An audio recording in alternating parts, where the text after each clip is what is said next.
안녕하세요. 네. 2025년 고2 상가정 설명회 시작해 보도록 하겠습니다. 네, 저는 이제 고등부 팀장을 담당하고 있는 이세랑 강사고요. 설명 바로 시작해 보도록 하겠습니다. 네. 강사진은 이제 간략하게 소개해드리고 갈게요. 네, 이제 저희 원장님이신데요. 이제 원장님이 이제 고2 수업에 직접 들어오시진 않는데, 이제 가끔씩 이제 특강 같은 수업으로 이제 들어오시고, 그 다음에 어쨌든 이제 수업의 방향성을 설정해 주시는 분이시라서 원장님 소개 간단히 드리면 될 것 같고요. 네. 그 다음에 이제 수업은 이제 이렇게 3명이 담당하고 있는데, 네. 저는 이제 주로 이제 고등학교 3학년 수업을 담당하고 있고요. 그 다음에 고1 이제 담당하고 계시는 전용준 선생님이 계시고, 이제 박재혁 강사님 계시는데, 이제 저희가 국어 선생님 또 여러 분 계시거든요. 이제 고등학교 2학년은 이제 아무래도 좀 중요하기 때문에 이제 가장 이제 뭐 나쁘게 말하면 연식이 좀 오래된 사람들이고, 네. 좋게 말하면 이제 경험이 좀 많으신 분들로 이제 이루어져 있고요. 네. 그래서 뭐 왼쪽에 제가 있는데 뭐 그냥, 네, 요새는 이제 포토샵 기술이 발달했기 때문에, 네, 봐주시면 될 것 같고요. 그 다음에 이제 요분들은 이제 저희가 이제 교재를 만들 때 이제 강사 임의로 만들지 않고, 네, 요새는 이런 말 쓰기 좀 어려운데 이제, 네, 평가원 쪽에서 이제 좀 일을 많이 하신 분들하고 이제 저희가 이제 같이 작업을 하고 있는데, 뭐 이렇게 다양한 분들이 이제 저희가 교재를 만들고 수업 준비하는 걸 도와주고 계십니다. 네. 일단은 이제 여름방학 수업은 이제 수능 수업에 이제 초점을 맞추고 있기 때문에 이제 일단은 이제 수학능력 시험에 대해서 이해를 하는 게 좀, 네, 일단 선결돼야 될 것 같아요. 그래서 이제 하나씩 설명을 드려보면, 이제 고1, 2 때도 이제 학생들이 모의고사를 보잖아요. 그래서 이제 45문항에 80분에 100점이라는 건 다 동일한데, 이제 차이가 좀 있죠. 이제 배치가 좀 다르거든요. 그래서 일단 좀 설명을 드려보면, 네, 지문이 하나, 둘, 셋, 넷, 네, 하나, 둘, 셋, 넷, 다섯, 여섯, 일곱, 여덟. 네. 그러니까 독서에서 4개, 그 다음에 문학에서 4개, 그 다음에, 네, 화법과 작문이 각각 이렇게 갖춰져 있는데, 이제 아무래도 이제 고등학교 1, 2학년 때는 이제 선택 과목 체제가 아니다 보니까 이제 화법과 작문, 언어, 외치 합쳐서 이제 15문제고, 그 다음에 독서 같은 경우는 보통 이제 3지문 정도 나오고 있거든요. 그래서 이제 여기서 이제 약간 유의미한 거는 이제 여기 독서 방법론이라고 이제 고1, 2 때는 모의고사에 안 나오는 영역이 있습니다. 네. 그래서 이제 그거 하나랑, 그 다음에 화법과 작문이 15문제가 아니라 선택 과목이 11문제로 바뀐다는 거. 이건 뒤집어서 얘기하면 이제 문학하고 독서에서 2문제씩 늘어난다는 거죠. 네. 그래서 사실 이제 이것만 가지고도 이제 2학년에서 3학년 올라가는 과정이 조금 어려워진다라고 설명을 드릴 수 있을 것 같아요. 아무래도 이제 선택 과목이 좀 더 어렵다 보니까. 네. 그래서 이제 설명을 드려보면, 이제 현재 이제 수능 출제에서는 네, EBS 교재의 반영률이 되게 높습니다. 네. 그래서 일단 뭐 갈래별로 다 살펴보겠지만, 이제 고1, 2 때는 그냥 학생들이 이제 자신의 힘으로 그냥 읽어서 문제를 푸는 쪽에 가깝다고 한다면, 이제 고등학교 3학년 이제 N수생들은 이제 EBS 교재에 있는 지문들을 최대한 활용해서, 이제 독서 지문도 이제 4지문 중에서 3지문을 거의 다 활용해서 냈거든요. 일단 뭐 자료 보시면 아시겠지만 지문이 굉장히 유사하고요. 네, 그래서 이제 좀 좋은 쪽으로 설명을 드리면 이제 비문학이나, 네, 특히 이제 고전문학 같은 경우는 약한 학생들은 이제 사실 EBS 교재를 잘 공부하는 것만으로도 따라갈 여지가 있어요. 그러니까 오히려 1, 2학년 때보다 3학년 때가 고전문학이 더 쉬워지는 경향이 있습니다. 네, 그래서 저는 이제 우리 학원에서 이제 주로 이제 고등학교 3학년 위주로 수업을 하거든요.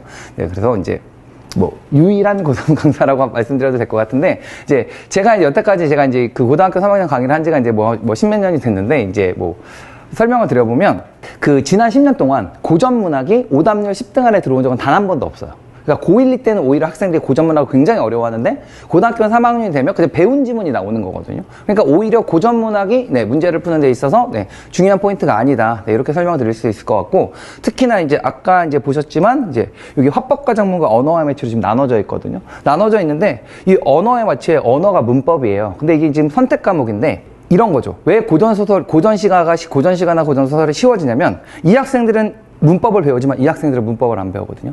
고등학교 1학년 때까지만 문법을 배우고 2학년 이후로는 문법이 고가 과정이 없는 친구들이에요. 그러면 이 친구들은 이제 선택 과목에서, 문학이라는 공통 과목에서 중세어휘를 내면은 불리하죠. 그러니까 최근에 나온 고전 문학은 다 현대어로 번역되어서 나옵니다. 그러니까 오히려 고1 때 보는 모의고사보다 지문 자체는 쉬워요. 물론 문제는 더 어렵지만. 네, 그래서 이제 이런 면이 있다. 네. 그래서 이제 EBS 교재 얘기를 좀 드리고, 최근에 이제 국어, 네, 출제 경향을 좀 말씀드리면 약간 쉬워졌습니다. 네. 재작년이 진짜 어려웠고요. 이제 뭐 문제가 어렵다라는 거는 이제 보통 이제 표준 점수를 가지고 구분을 해보시면 되는데, 이제 우리가 보통 이제 모의고사는 이제 점수로 얘기를 많이 하잖아요. 근데 이제 특히 이제 정시 전형으로 학교를 진학하는 학생들은, 네, 이 점수는, 네, 성적표에 기록되지 않습니다. 네, 이 점수만 나오거든요. 네, 그래서 이 점수가 중요한 점수예요. 그래서 표준 점수라는 건 이제 평균에 비해서 얼마나 멀리 떨어져 있는가에 따라서 이제 점수를 많이 받는 거거든요. 평균보다 떨어지면 당연히 점수가 떨어지겠죠. 네, 그래서 이게 얼마나 멀리 있느냐가 되게 중요한 거거든요. 100을 기준으로 봤을 때 139점이면 이제 39, 네, 다 맞으면, 네, 39% 정도 차이가 난다. 뭐 이렇게 얘기하는 점수라서, 네, 이제 사실 이 점수가 제일 중요하고요. 이게 멀어지면 멀어질수록 시험 문제가 어렵다는 뜻이에요. 그래서 그냥 뭐 이거를 너무 어렵게 보실 필요는 없고 그냥 보통 이제 1등급 컷으로 얘기를 많이 하는데 1등급 컷이 120점대에 들어가면 쉽다고 생각하시면 되고요. 130점이 넘어가면 조금 어렵다고 생각하시면 돼요. 이거보다 더 올라가면 진짜 어려운 거죠. 그래서 작년 수능 같은 경우는 이제 131점이 1등급 컷이기 때문에 이 정도 점수가 나오고요. 네. 그 재작년 수능이거든요. 재작년 수능으로 비교하신 건 150점입니다. 네. 그러니까 이 정도 시험 되면 이제 등급 컷을 보시면 알겠지만 70점대 중반이어도 2등급을 맞을 수가 있어요. 그러니까 이런 건 굉장히 어려운 시험이란 말이죠. 네, 그래서 이제 한번 작년이랑 비교해 보시면, 네, 이렇게 되어 있습니다. 그리고 이제 화법과 작문과 언어와 매체의 차이. 네, 요것도 좀 중요한데, 이제 선택 과목을 뭘 가져갈지가 좀 중요합니다. 그래서 화법과 작문을 가져갈지, 언어와 매체를 가져갈지 학생들이 이제 결국 선택을 해야 되는데, 표준 점수상으로 따지면 한 문제 차이가 납니다. 그러니까, 네, 예를 들면 화법과 작문을 91점 맞은 학생은 131점의 점수를 획득할 수가 없고, 그 다음에 언어와 매체에서 91점을 맞은 학생은 131점이 되고 1등급이 되는 거죠. 네, 그러니까 이런 차이가 있다는 거 좀 인지를 하시고 결국 한 문제 차이거든요. 그래서 학생이 이제 이걸 문법을 공부하는 게 더 낫냐 아니면 문법을 공부해서 언매를 선택하는 게 낫냐, 네, 화법과 작문을 선택해서 다른 과목에서 공부를 할 시간을 확보할 거냐, 네, 이런 거는 이제 조금 이제 그 개인별로 좀 면밀한 선택이 필요합니다. 그래서 이제 뭐 장단점을 제가 아주 짧게만 설명드리면 화법과 작문은 공부를 할 게 별로 없어요.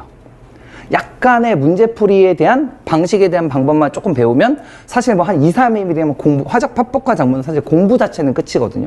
근데 언어와 매체 같은 경우는 이제 문법이 들어가 있다 보니까, 네, 뭐 짧아도 3개월 이상의 공부가 필요하죠. 네, 그리고, 네, 문법 문제가 간혹 되게 어려울 때도 있고, 그 다음에 이제 뭐 매체라는 건 이제 고1 때는 안 배우는 과목이거든요. 근데 화법과 작문하고 똑같은 과목입니다. 그래서 실제는 이 문법 문제가 결정을 짓는 건데, 올해 고2 학생들한테는 제가 웬만하면 언어와 매체를 하라고 설명을 드려요. 어쩔 수가 없는 게 뭐냐면 내년에 수능이 바뀌는 거 아시죠? 이 다음 학년부터. 곧 현재 고1 학생들부터 수능 체제가 바뀌는데 그때부터 문법이 다시 공통 과목입니다. 선택지가 없어지거든요. 그래서 제가 절대로 네, 학생들에게 재수를 권하지 않아요. 근데 요새 트렌드가 정말 재수를 많이 합니다. N수를 많이 하거든요.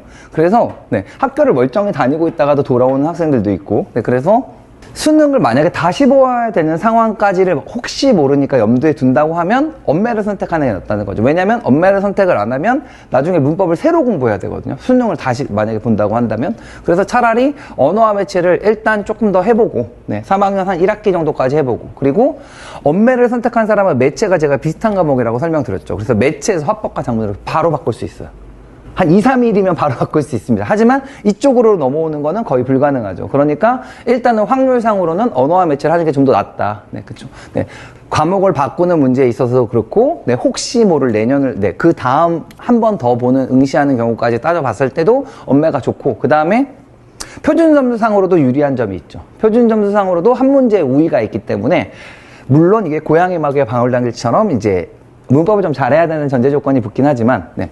특히 이제 시간이 부족한 학생들, 이런 학생들은 언매를 선택하면 문법이 잘 됐다는 가정이 필요하긴 하지만 시간을 좀 더 아껴 쓸 수 있습니다. 그래서 이런 걸 한번 봐주시면 좋을 것 같고요.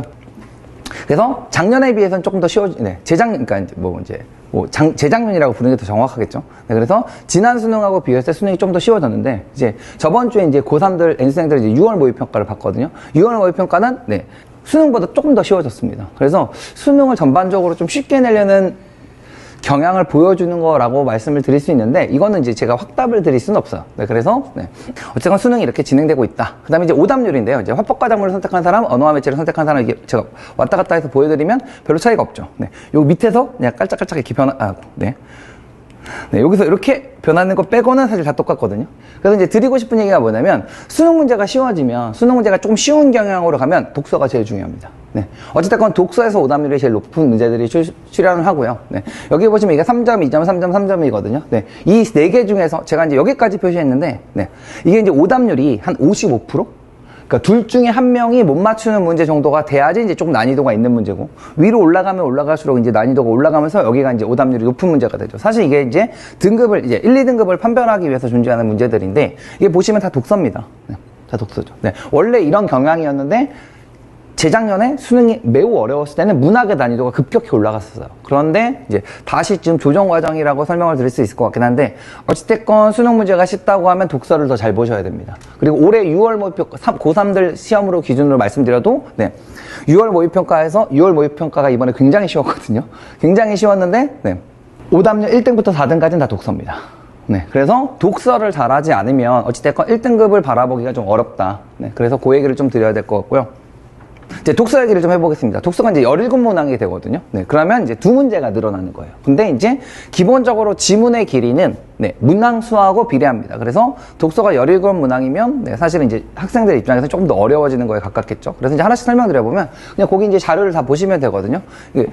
여기 화면에 있는 것도 훨씬 더 크게 돼 있으니까 이제 이게 매년 나오고 있는 게 1번부터 3번입니다. 네. 독서를 어떻게 하면 좋은가를 다루는 지문인데요. 네. 이거 굉장히 쉬워요. 네. 정답률도 거의 뭐 100%에 가깝고 네. 1번부터 3번인데 네. 요거는 지금 2학년 학생들은 당장 공부를 하지 않아도 괜찮습니다. 네. 현재 모의고사에 출제도 되지도 않고 3학년이 돼서 겨울방학 때 공부해도 충분히 따라갈 수 있기 때문에 그래서 요건 봐주시면 되고요. 두 번째는 요건데 이제 인문예술이거든요. 네. 인문예술에서는 철학을 주로 다룹니다. 그리고 이제 말씀드리면 보통 오답률 1등을 차지하는 건 철학에 있어요. 철학 지문이 제일 어렵거든요. 그래서 여기서 다루는 게 철학이다. 뭐 역사를 다루거나 다른 것들을 다룰 수도 있지만 네, 기본적으로 인문예술 지문에서는 철학을 다룹니다. 아 그리고 이제 알려드려야 되는 게 네, 독서에는 네, 지문이 4종류가 있어요. 이렇게 4개가 나오거든요. 과학기술에서 하나, 사회문화에서 하나, 인문예술에서 하나, 독서방법론 이렇게 나오는 거였거든요. 그래서 이제 여기서 역사를 다룬단 말이죠. 역사나 철학을 다루는데 보통 수능에서 오답률이 제일 높은 문제는 보통 철학이고 그 다음에 철학에서도 네, 이런 형태로 나오는 거죠. 네. 그래서 이 수능에서도 네, 여기에 오답률 1등 문제가 끼어 있습니다. 네. 1등, 2등 문제가 여기 끼어 있거든요. 근데 이제 그 자료에서 보셔야 되는 게 요 수능 특강의 내용이에요. 요거 2개를 네, 시간이 나시면 읽어보셔도 좋고요. 아니면 여기 그냥 키워드만 잠깐 비교해 보셔도 되는데 여기 박은식이라는 사람에 대해서 한참 얘기를 하고 있거든요. 근데 요게 수능 특강에 그해 수능 특강에 들어있던 지문에 박은식 이야기가 여기서부터 여기까지 이만큼 들어있거든요.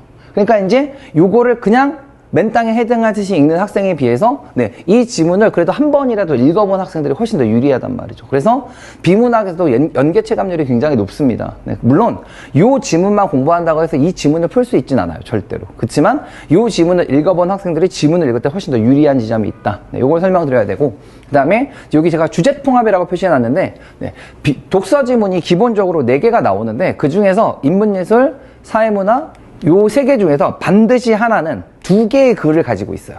가와 다. 그래서 2개의 글을 비교하는 긴 형태의 독서를 요구합니다. 그래서 보통 여기서 이제 가장 오답률이 높은 문제가 많이 발생하거든요. 그래서 이제 인문예술 지문에 대한 대비가 필요하고 주제통합형 문제가 좀 중요하고 네, 이렇게 설명드리면 될 것 같고 사회문화라고 되어 있는데요. 사회문화에서 다루고 있는 게 뭐냐면 법하고 경제입니다. 그러니까 학생들이 보통 경제나 법을 굉장히 어려워하는데 제가 딱 한 가지만 설명드리면 법이 나오면 경제가 나올 수가 없죠, 이러면. 네. 여기서 한 영역에서 한 지문만 나와야 되기 때문에 법과 경제 둘 중에 하나만 나오고 제가 약간 꿀팁을 하나 알려드리면 출제 빈도를 보면 법률이 경제에 비해서 거의 4대 4배 정도 많습니다. 그러니까 일단 확률상으로 좀 더 확률 높은 공부를 하려면 법률 지문을 일단 극복하는 게 우선이라고 보시면 되고요. 경제 지문은 최근 3년 동안 수능이랑 모평에 단 한 번도 안 나왔어요. 왜냐면 너무 어렵거든요. 그래서 물론 언제든지 다시 나올 수 있지만 일단은 법률 지문을 사회문화에서 습득하는 게 먼저 제일 중요하다. 꼭 말씀드리고 싶고요. 마찬가지로 이거 좌우 비교해 보시면 됩니다. 여기도 네, 명예훼손 얘기도 있고 뭐 리프킨이라는 사람이 있는데 여기 찾아보시면 다 나오는 사람들이거든요. 그래서 네, 역시 요건 약간 연계가 덜 된 상황이긴 하지만 어찌됐건 여기 있는 개념을 어느 정도 활용하고 있다는 측면에서 역시 또 중요하고요. 그 다음에 과학기술입니다. 과학기술인데요. 과학기술은 보시면 아시겠지만 지문의 길이가 반 페이지밖에 안 돼요. 요새 최근 트렌드거든요. 네, 그래서 지문의 길이가 되게 짧은 대신에 어떤 게 없냐면 학생들이 이제 제일 좋아하는 게 뭐냐면 여기를 읽어요. 읽은 다음에 여기 정보가 여기 있는지 찾는 거죠. 근데 이거를 못하게 해놨어요, 보통. 여기 있는 표현이 여기 없습니다. 그러니까 요거를 그냥 단순하게 좌우를 막 뒤적거리면서 찾는 학생들이 문제를 풀기 어렵게 돼 있어요.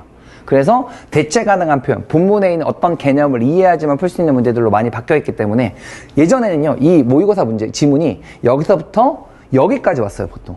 근데 요새는 여기까지 있고 여기에 한 문제가 더 끼어있는 지문도 있기도 하고 지문의 길이가 극단적으로 좀 짧아졌기 때문에 글이 밀도가 훨씬 더 높습니다. 그러니까 대충 읽는 방식으로는 글을 잘 읽기가 이제 좀 어려워진 시험이 됐고요. 그래서 비문학 읽을 때 이런 거 좀 중요하고 그다음에 또 제가 팁 하나를 남겨드리면 과학이 이제 뭐 특히 이제 이과생 같은 경우는 이제 탐구 과목이 4개가 있거든요. 그래서 뭐 생명과학, 그다음에 지구과학, 물리, 화학 이렇게 있는데 그 중에서 생명과학을 이루는 제재 해당하는 제재를 생명과학에 해당하는 제재를 다루는 지문이 압도적으로 많습니다. 이거는 이제 꼭 말씀드리고 싶은데 이것도 일종의 약간 꿀팁 같은 건데 간혹 뉴스 같은 거 보면 이제 이런 얘기가 나와요. 뭐냐면 비문학 지문을 왜 교과서에서 안 내냐. 근데 사실 비문학을 교과서에서 내면 큰일 나거든요. 왜냐면 물리나 화학이나 이런 걸 선택한 애들이 교과서에 있는 지문을 보면 얘를 안 읽고 풀 수 있어요. 그러니까 비문학 지문에 있는 제재를 교과서에서 내면 선택 과목별로 너무 차이가 크거든요. 그러니까 절대로 교과서에 내면 안 되는 거죠, 사실은. 그러면 뭘 낼 수 있냐? 아주 기본적인 거. 1학년 때 공통과학쯤에서 배울 만한 내용. 아니면 아주 최신, 아직 교과서에 실리지 않은 이런 것들을 내야 되는데, 그럼에도 불구하고 물리나 화학을 선택한 사람, 혹은 지구과학을 선택한 사람들은 배경 지식에 도움을 되게 많이 받아요. 그래서 가장 지식적이고 지식만 서술할 수 있는 생명과학 제재가 압도적으로 많이 나옵니다. 그래서 과학이라면 생명과학을 극복하는 게 일단 제일 중요하고요. 그 다음에 과학만큼 자주 나오는 건 기술. 그러니까 기술하고 생명과학만 조금 잘 극복할 수 있어도 과학 지문에서 일단은 확률적으로는 좀 더 빠르게 강점을 가져갈 수가 있는 거죠. 그리고 이제 이것도 이제 보시면 아시겠지만 과학이 나오면 기술은 절대 안 나옵니다. 이 지문에 요 영역에서 딱 한 지문만 나와야 되니까. 그래서 과학기술 이렇게 대비하시면 되고요. 마찬가지고요. 여기도 보시면 여기랑 살짝 비교해 보시면 되는데, 여기에 기계학습에서의 지도학습, 비지도학습이라는 게 있거든요. 그게 이만큼의 내용이에요. 그러니까 사실은 얘는 제 연계체감이 굉장히 많이 되는 애들이거든요. 그래서 특히 이제 비문학을 못하는 학생일수록 EBS 공부를 하셔야 되는데, 단 현재 고등학교 2학년은 EBS를 볼 수가 없죠. 왜냐면 고2 학생들을 위한 EBS는 나와 있지 않습니다, 아직. 그죠? 내년에 3학년이 되면 이제 3월, 2월 말에 나오거든요. 그때부터 이제 공부를 하시면 되고요. 그러면 그 전에는 EBS 연계 이외의 공부를 하고 있어야 되는 거죠. 그래서 학습 전략을 그렇게 가져가시면 되고요. 근데 문항 얘기를 좀 드려보겠습니다. 문항은 17문항이 역시 똑같이 나오는데, 두 문항이 늘어있는 거죠. 1, 2학년 때에 비해서. 설명드리면 이제 고전시가가 나오거든요. 고전시가가요, 연계체감률이 압도적으로 높습니다. 여기 간민가라는 작품이 있거든요. 여기서 여기까지인데요. 여기 있는 내용이 그대로 다 있습니다. 시작 부분이 똑같죠. 어저 저기 가는 저 사람아. 어저 저기 가는 저 사람아. 그대로 들어있습니다. 그러니까 이런 걸 가지고 고전시가를 지문을 읽는 데에서는 어려움을 느끼시면 안 돼요. 물론 문제는 좀 더 어렵죠. 하지만 기본적으로 지문에 대한 지식을 주기 때문에 공부를 얼마든지 해갖고 들어갈 수 있거든요. 그리고 이제 그 고전시가 같은 건 보통 길이가 긴 경우가 많아가지고 요 안에 지문이 전체가 수록돼, 여기 보시면 중략 이렇게 돼 있잖아요. 근데 여기에 대한 해법은 이미 다 알고 있어요. 뭐냐면 얘를 그냥 애초에 전문을 공부하면 돼요. 수특에 요만큼이 들어있으면 요거의 전문을 찾아가지고 공부를 다 하시면 됩니다. 그래서 내년에 이런 식으로 공부를 하시면 되고요. 고전소설 마찬가지인데요. 고전소설도 그냥 고전소설을 굉장히 어려워하는데 학생들이 요 정을선전이라는 작품이 수능 완성에 들어있던 작품이 이제 그대로 나온 거거든요. 근데 요 들어있는 부분이 요 앞부분과 요 뒷부분입니다. 그러니까 요 수특에 들어있는 부분의 스토리상 앞과 뒤예요. 그러니까 역시 마찬가지로 연계가 굉장히 잘 되고 있는 거죠. 그리고 이제 현대시인데요. 현대시는 제가 조금 드릴 얘기가 하나 있어요. 뭐냐면 여기 현대시는 기본적으로 항상 2개의 시가 나오거든요. 근데 여기 한 개 중에, 이 시 2개 중에서 한 개는 반드시 EBS 연결을 해주고요. 한 개는 반드시 낯선 시가 나옵니다. 근데 이거는 모든 수험생이 공통적으로 몰라야 되는 시예요. 그러니까 어떤 참고서에도 없고 어떤 기출문제도 없습니다. 그러니까 낯선 현대시를 읽는 능력을 반드시 배양해야 되는 거죠. 그리고 이 시가 보통 되게 어려워요. 읽기가 불편하게 돼 있거든요.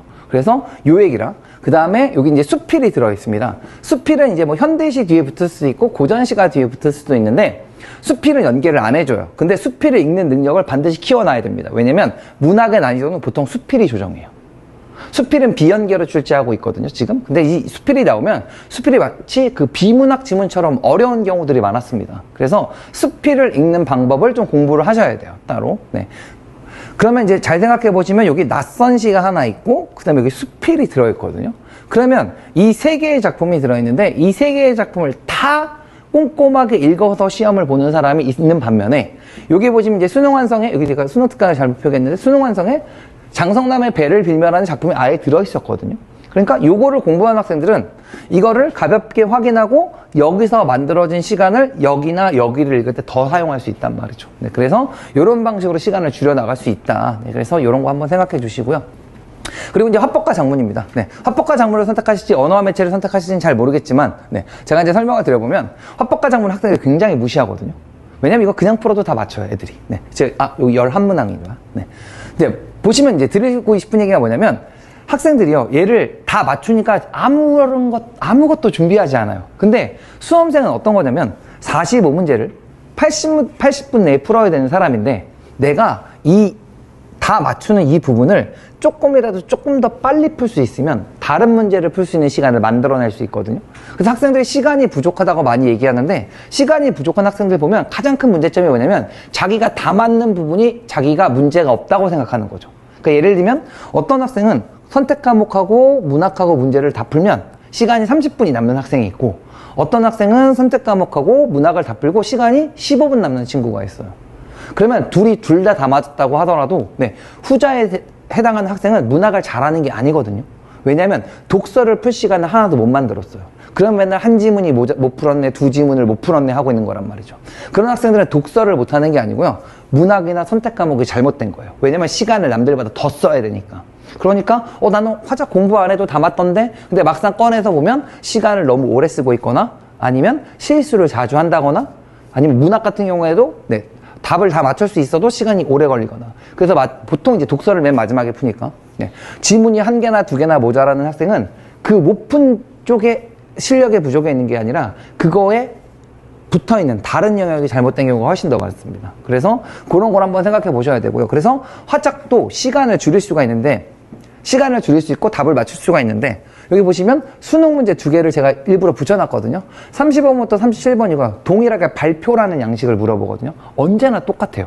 그러니까 이거를 알고 문제를 푸는 학생들이 훨씬 더 답을 빠르게 내고요. 그 다음에 여기도 보시면 이게 작년 수능, 재작년 수능인데요. 이게 45번 문제고요. 이게 화작에서 오답률이 제일 높은 문제입니다. 자료 활용 문제라는 건데요. 아예 똑같아요. 그래프 2개, 그 다음에 신문 기사, 인터뷰 자료.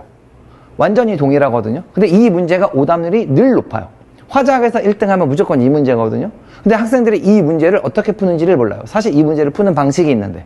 그래서 화법과정문에서 제가 드리고 싶은 얘기는 다 맞는다고 방심할 게 아니라 문제의 유형이나 지문의 유형에 대해서 공부를 좀 해서 여기서 시간을 최대한 줄이는 게 중요하다. 이런 얘기를 좀 드리면 좋을 것 같고요. 일부러 좀 팁을 좀 남겨드리고 싶었어요. 그 다음에 언어와 매체인데요. 언어와 매체 마찬가지입니다. 언어와 매체를 만약에 선택한다고 한다면 내신이랑 좀 다르게 공부하셔야 돼요. 왜냐면 그 내신 때는요, 학생들의 등급을 갈라줘야 되니까 불필요하게 예외적인 거나 암기를 많이 해야 하거나 이런 거를 시험에 주로 내는데, 수능에선 그런 걸 물어보지 않습니다. 수능에선 오로지 기본기를 물어봐요. 대신에 기본기를 얼마나 충실하게 잘 알고 있는가. 무슨 얘기냐면, 이제 예를 들면 얘하고 얘를 비교해 보시면요, 그냥 간단하게만 설명드리면 동시에 여러 개념을 다 물어볼 수 있습니다. 그러니까 예를 들면 여기 부사어라는 말이 나오면 내신이라면 부사어에 대한 어려운 걸 물어보는 거죠. 근데 수능에선 잘 보시면 여기 부사어, 관용어, 서술어, 그 다음에 체언, 이런 식으로 해서 동시에 여러 개념을 동시에 물어보는 문제가 나오는 거죠. 그래서 기본기가 되게 중요하다. 여기도 간접인용이라는 걸 물어보는 것처럼 보이지만 높임의 어미도 물어볼 수 있고, 그 다음에 여기 또 밑에 내려가서 보시면 선어말 어미 이런 것도 물어보고 있죠. 그래서 동시에 여러 개념을 정확하게 알고 있는지를 물어보는 문제가 많기 때문에 잘 해주셔야 되고요. 그 다음에 의문변동도 마찬가지입니다. 의문변동도 이거 맨날 나오는 문제인데 기본적으로 사례가 굉장히 많습니다. 그래서 2020학년 수능을 예로 들면 문법 문제가 5개거든요. 문법 문제가 5개인데 이 5문제를 풀기 위해서 사례를 31개를 분석해야 돼요. 그러니까 내신이라면 보통 2개, 1개, 3개 이 정도 내고 그거를 물어보는 문제가 나온다면, 얘는 하나하나 따져보면 다 쉽거든요. 근데 모아놓고 양이 많거나 아니면 기본적 개념을 여러 개를 동시에 물어보니까 어렵습니다. 그 얘기. 그 다음에 이게 매체거든요. 이게 화법과 작문하고 똑같습니다. 다만 얘는 카카오톡으로 하는 것 뿐이에요. 그래서 이런 식의 문제가 나오는데 이것도 마찬가지입니다. 이것도 학생들이 그냥 풀고 이거 너무 낯설어요, 아니면 확인해야 될 게 너무 많아요, 글자가 너무 작고 정보가 너무 많아요 라고 말하는데, 수능 문제 2개를 딱 비교해 보시면 뭐냐면 거의 동일하죠. 여기가 누리소통망, 그러니까 인터넷상의 대화고요. 여기도 인터넷상의 대화고 거의 같은 패턴의 문제를 들고 있습니다. 그러니까 이런 것들을 이제 좀 인지를 해야 그러니까 남들하고 똑같이 매체를 그러니까 매체를 당연히 다 맞을 뿐만 아니라 어떻게 하면 이 매체를 좀 더 빠르고 정확하게 풀 수 있을지를 공부할 필요가 있는 거죠. 학생들이 근데 다만 아직은 이제 매체를 공부하지 않아도 괜찮고요. 그래서 이제 2학년 위주로만 좀 설명을 드려보면, 앞으로 좀 따라가도, 네. 다시 한번 설명을 드려보면, 네. 수능에 이렇게 출제가 되고 있거든요. 이거는 아직 공부 안 하셔도 괜찮아요. 네. 이건 쉽기도 하고, 네. 그 다음에, 네. 이거는 메인이 아니니까. 그 다음에 인문예술인데요. 이거는 기본적인 독해력이 진짜 중요합니다. 그래서, 네. 지금은, 그리고 이제 학력평가 성적을 가지고 학생을 평가하지 않으셔도 괜찮아요. 학평은 교육청에서 출제하는 시험이고요. 그 다음에 이거는 한국교육과정평가원이라고 해서, 네. 수능을 출제하는 기간이 따로 있죠. 거기는 고3들이 보는 6월 모의평가, 9월 모의평가, 수능만 출제합니다. 그러니까, 네, 그리고 EBS 연계도 반영되어 있지 않고. 그래서 학평은 그냥 그때그때 약간 확인용으로 쓰시면 맞지만, 그게 이제 절대적인 자신의 실력이 절대 아니에요.